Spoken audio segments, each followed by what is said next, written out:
Well, I had planned to sleep in before this little squirrel started going and woke me up nice and early, so I decided I was going to go check some creeks out. They were terrible, so I went to one of my regulars.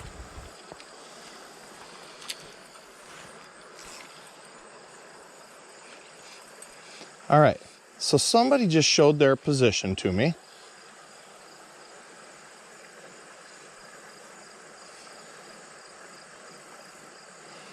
Let's see if we can get him. What was he going on? Probably a trico.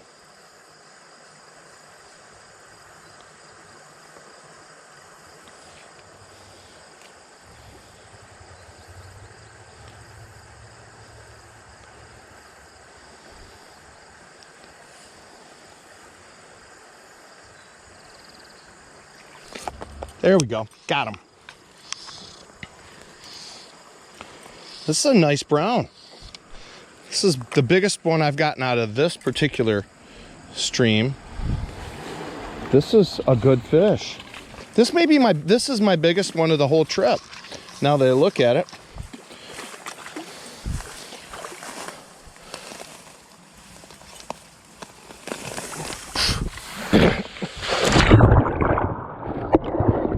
Well, I got the fish at least. Woo!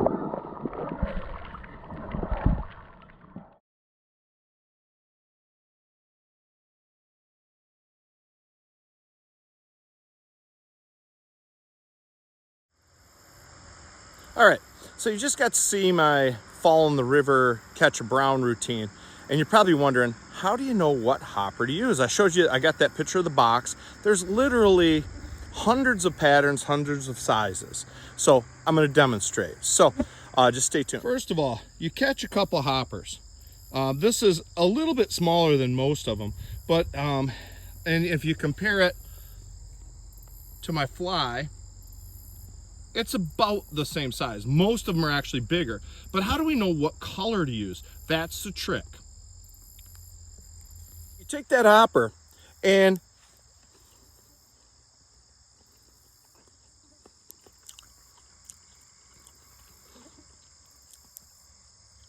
that one's kind of sweet. So the sweet ones you go with pink. Now if they're bitter, you can kind of go with the gray ones. Now if it kind of tastes like bacon, I use the green ones. So there's your tip for the day. Catch the hopper, taste it. If it's sweet, go pink, kind of like cotton candy. And if it's bitter, go gray, kind of like you're eating gravel. And if it's kind of like bacon or somewhere between, I would say probably a green. That's the way you can go. So, hey, there's your tip for the day. Catch some big ones.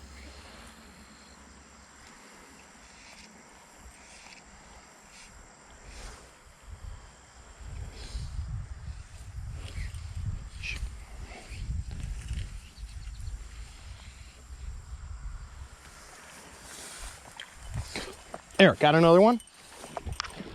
I don't know if you can see that or not.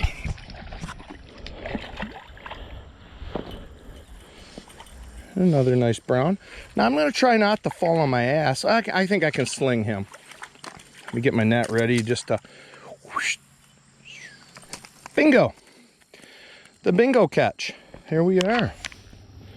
Another nice brown, not quite the caliber of that last one. Oh good, he unhooked himself. I'm going to try not to touch him much so that we can get some video, but not too much. Nice looking fish.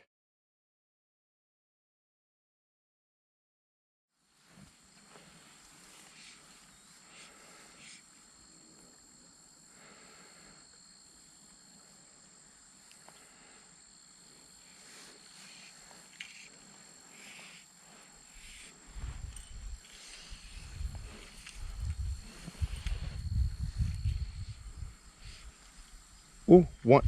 There, we got another one right here.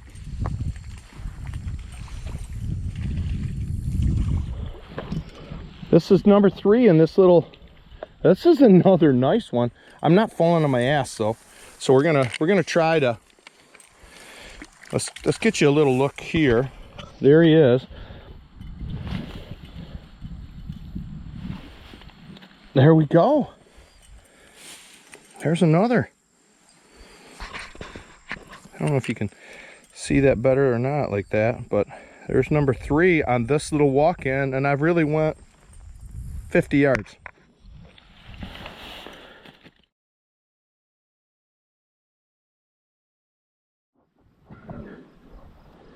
If you take a look up, we've got a channel into, it's definitely undercut there. Now, can we get a fish out of there? I think I got snagged last time I fished here, but let's see.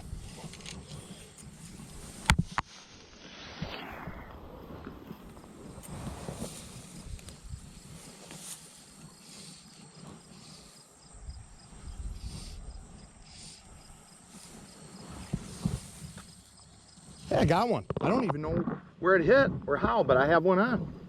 It must have went under. And it's another nice brown. This river's got some good ones. I don't think I can fling that one. I don't know where that, I didn't see it hit. It must have picked it up in the current, or it went under and he got it.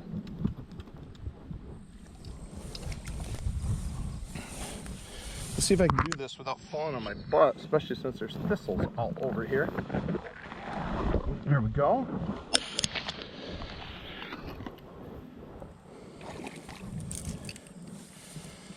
Number 4.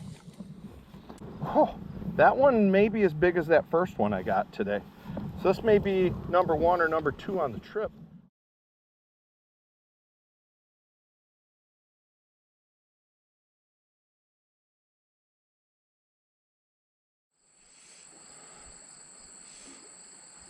Oh, was that a nice one?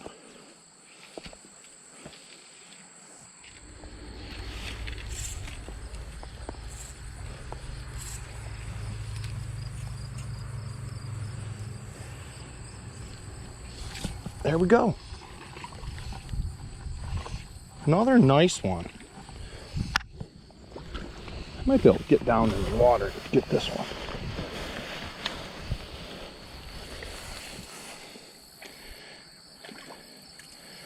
It's another nice one.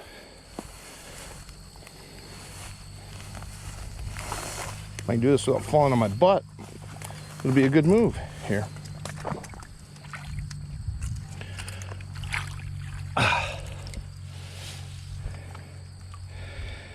Another nice fish. This time he took the cricket. All right, welcome to another episode of Fishing is My Summer Job.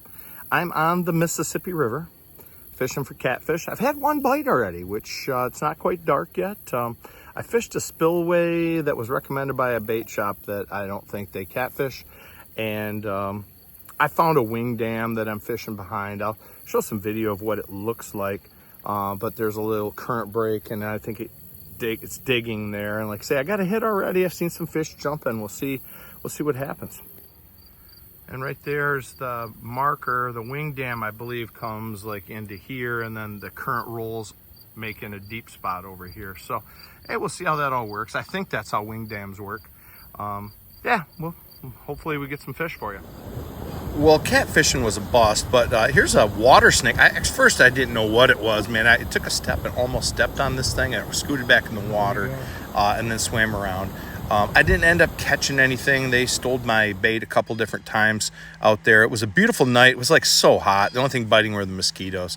So, hey, thanks for tuning in. I got another episode from this trip coming up.